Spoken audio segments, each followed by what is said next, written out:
Kerjaan untuk lawanan Malaysia-Indonesia ini memang sebenarnya yang ditunggu oleh untuk ini dengan seperti penyokong Indonesia, dan kita maklum, kita tahu begitu fanatik dan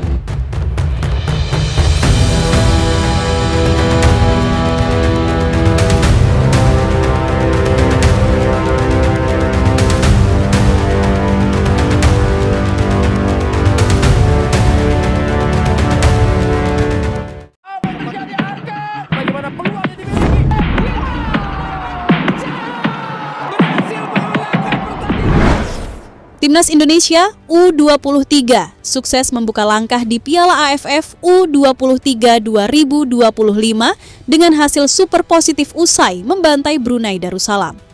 Meski sejak awal kemenangan sudah jadi prediksi banyak pihak, tapi yang terjadi di lapangan jauh lebih menarik dari sekadar skor besar. Skuad racikan Gerald van den Berg ini tampil dengan cara main yang begitu rapi, intens, dan terorganisir. Sesuatu yang langsung bikin tim-tim rival seperti Thailand dan Vietnam mulai was-was. Apalagi di grup A ini, Malaysia yang awalnya dijagokan malah tumbang 0-2 dari Filipina. Hasil yang bikin posisi Indonesia makin di atas angin. Tak sedikit yang menilai laga kontra Brunei ini sebenarnya adalah uji coba terselubung milik Van den Berg mengganti kebutuhan uji coba yang tak sempat dilakukan saat pemusatan latihan. Tapi di balik semua itu, pattern permainan Garuda Muda justru menunjukkan progres besar. Bahkan media Belanda pun mulai menyoroti bagaimana pelatih mereka, Gerald van den Berg, bisa menyulap pemain-pemain dari Liga Indonesia jadi skuad yang begitu menyatu dan menjanjikan. Menarik untuk disimak, tanpa berlama-lama, mari kita bahas bersama.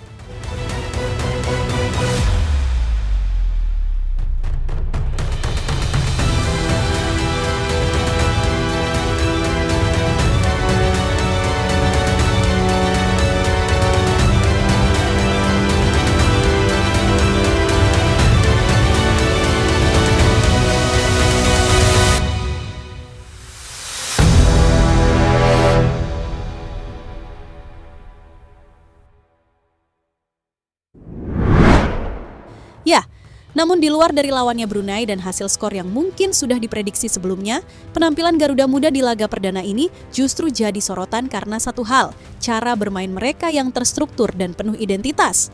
Sentuhan 1-2 yang berjalan mulus, minim dribbling sia-sia, hingga jarak antar pemain yang terlihat terjaga, semua itu menandakan bahwa meskipun ini tim baru, mereka punya arah yang jelas. Sesuatu yang jarang kita lihat, apalagi jika melihat bagaimana Indonesia selama ini kesulitan ketika bertemu tim yang bermain bertahan. Tapi di laga kemarin itu semua justru jadi titik terang. Klinis di depan gawang, sabar dalam membangun serangan dan disiplin saat bertahan. Ya, ini bukan sekadar kemenangan atas Brunei, ini adalah awal dari perubahan. Dan yang bikin menarik, semua pemain yang ada di skuad saat ini merupakan pemain yang bermain penuh di kompetisi domestik. Bahkan Jens Reven yang sebelumnya banyak disebut sebagai pemain luar, kini sudah resmi menjadi bagian dari Bali United. Artinya ini adalah tim yang benar-benar dibangun dari fondasi Liga Indonesia. Tentu banyak yang sempat skeptis. Bagaimana mungkin tim tanpa uji coba bisa tampil padu? Bagaimana mungkin tim yang tanpa nama-nama besar seperti Ivar Jenner, Rafael Struijk, Marcelino Ferdinand, hingga Justin Hubner bisa bersaing di turnamen level Asia Tenggara? Tapi Gerald van den Berg punya cara pandang berbeda. Ia tahu betul apa yang sedang dibangunnya. Ia tahu memanggil pemain-pemain yang sudah jadi di level senior hanya akan mengganggu fokus utama mereka, yaitu kualifikasi Piala Dunia 2026. Dan Coach Gerald tidak ingin menambah beban di situ. Ia ingin membangun dari dasar, dari pemain muda, dari mereka yang siap berkembang. Keputusan ini tentu bukan tanpa risiko, tapi dalam sepak bola, terkadang justru dari keputusan besar dan tak populer, lahirlah kejutan menyenangkan. Coach Gerald pun mengakui bahwa dirinya belum sepenuhnya memahami kekuatan tim-tim Asia Tenggara. Tapi justru karena itu, dia memilih pemain-pemain yang bisa dia pantau setiap pekan di Liga 1, pemain-pemain yang terbiasa bermain di cuaca, intensitas, dan karakter khas sepak bola Indonesia. Dan dari pertandingan pertama kemarin, bisa dibilang keputusannya tak salah. Garuda Muda tak hanya menang. Mereka bermain meyakinkan, mereka punya struktur, mereka punya potensi besar, dan yang lebih penting, mereka bermain dengan hati. Saya pikir yang paling terpenting adalah timnas senior. Kita harus lolos ke Piala Dunia. Jadi, saya pikir itu yang terbaik saat ini. Saya sudah senang dengan pemain yang saya punya saat ini. Kami banyak pemain muda yang tentu mereka harus berkembang. Tapi saya senang dengan kualitasnya dan siapa pemain yang tidak jadi datang di masa depan.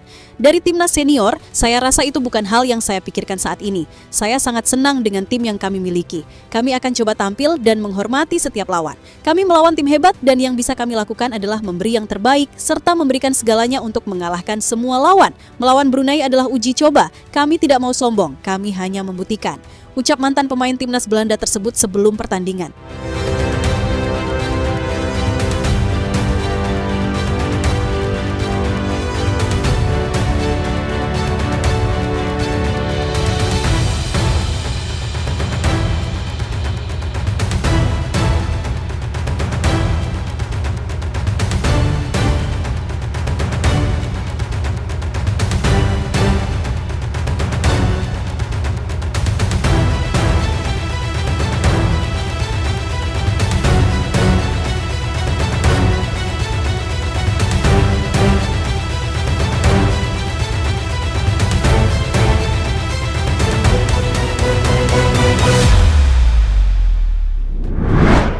Ya, sementara itu, jika kita melihat bagaimana gaya bermain timnas Indonesia U23 di laga pembuka, satu hal yang cukup menarik adalah reaksi para rival. Thailand dan Vietnam, dua negara yang kerap memandang sebelah mata Indonesia, mulai menunjukkan tanda-tanda waspada. Mereka tak menyangka bahwa Gerald van den Burg, pelatih yang datang tanpa uji coba dan minim ekspos media, justru memanfaatkan laga melawan Brunei sebagai ajang latihan bertarung sekaligus momentum rotasi awal. Tapi yang paling terlihat dongkol jelas Malaysia. Tim yang datang dengan segala persiapan terbaik, ekspektasi tinggi, bahkan digadang-gadang jadi kandidat kuat juara. Justru harus tumbang 0-2 dari Filipina di laga perdana. Sebuah hasil yang di luar prediksi banyak orang dan langsung mengubah peta persaingan grup A. Tentu ini menguntungkan Indonesia, baik secara poin maupun tekanan psikologis terhadap lawan-lawan yang tersisa. Namun, hal itu bukan berarti langkah Garuda Muda akan jadi lebih mudah. Laga kedua melawan Filipina jelas tidak bisa disamakan dengan pertandingan kontra Brunei. Filipina terbukti mampu mengejutkan Malaysia dan kini mereka datang dengan kepercayaan diri baru. Maka dari itu, bisa dipastikan bahwa Coach Gerald van den Burg tak akan lagi melakukan eksperimen. Laga kontra Filipina akan dijalani dengan mode penuh, gaspol, demi mengunci tiket ke babak semifinal secepat mungkin. Perlu diingat, hanya juara grup dan satu runner-up terbaik yang berhak melaju ke fase gugur. Maka, jika Indonesia berhasil mengalahkan Filipina, maka laga ketiga kontra Malaysia tak lagi jadi partai hidup mati. Gengsi sih tetap ada, namanya juga rivalitas klasik. Tapi dari sisi strategi, meminimalkan risiko cedera dan menjaga kebugaran jadi prioritas, terutama karena jadwal yang padat dan waktu recovery yang minim. Apalagi semua tahu, laga melawan Malaysia selalu membawa tensi tinggi. Pertandingan yang intens, keras, dan kadang penuh kontak fisik. Maka wajar kalau Coach Gerald mulai menyusun skenario terbaik. Menang lawan Filipina berarti satu kaki sudah ada di semifinal. Dan dari situ, jalan menuju mimpi semakin terbuka.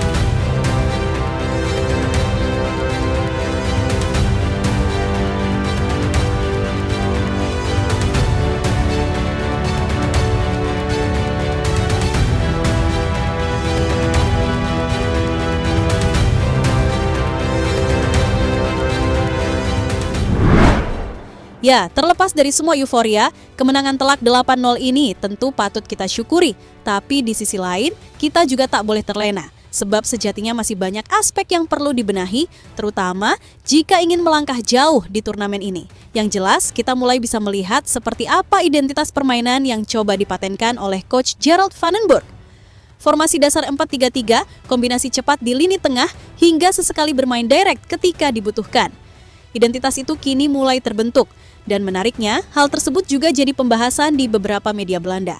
Maklum, Van den Burg bukan sosok sembarangan. Ia adalah legenda sepak bola negeri kincir angin dan dikenal sebagai pelatih yang lihai memoles talenta muda.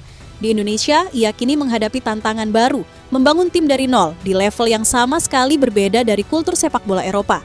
Tentu, harapan ke depan adalah agar Garuda Muda bisa tampil lebih rapi, lebih disiplin. Karena jika jujur bicara, masih ada beberapa kesalahan elementer yang terlihat, terutama di babak kedua saat rotasi dilakukan.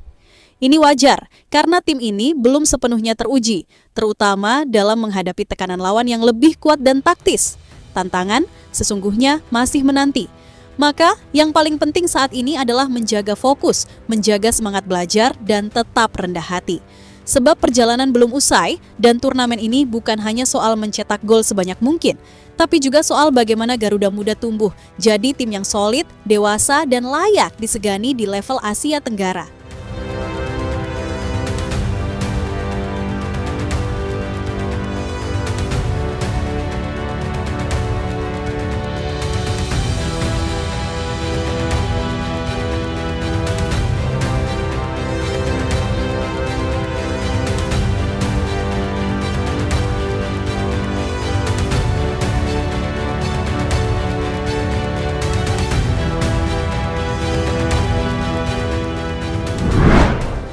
Ya, pada akhirnya kita semua tahu bahwa tujuan sesungguhnya dari perjalanan panjang ini bukan sekadar tampil di Piala AFF U23. Target utama adalah mempertahankan medali emas di ajang SEA Games, sekaligus lolos ke Piala Asia U23 melalui jalur kualifikasi. Dan lebih dari itu, harapan besarnya tentu bisa mengulang pencapaian luar biasa seperti edisi sebelumnya, menembus 4 besar Asia. Pertanyaannya, apakah itu mungkin? Jawabannya, tentu saja bisa. Karena perlu diingat, tim yang kita lihat sekarang belum sepenuhnya lengkap. Masih ada amunisi tambahan yang bisa diturunkan ketika bertarung di level Asia. Nama-nama seperti Dion Marks, Tim Gapens, Welber Jardim, hingga Mauro Zelstra adalah potensi kekuatan yang bisa mengangkat kualitas permainan Garuda Muda ke level berikutnya. Namun untuk saat ini, yang paling penting adalah fokus dari laga ke laga. Tak perlu terburu-buru memikirkan hasil akhir, yang penting adalah berjuang, bermain sepenuh hati, dan menunjukkan bahwa tim ini layak bersaing dengan siapapun. So, untuk seluruh elemen tim, pemain, pelatih, dan staf, tetap semangat, tetap rendah hati, dan terus melangkah. Perjalanan ini masih panjang, tapi kalau terus fight sampai akhir, tak ada yang tak mungkin. Garuda Muda, terbanglah setinggi mungkin.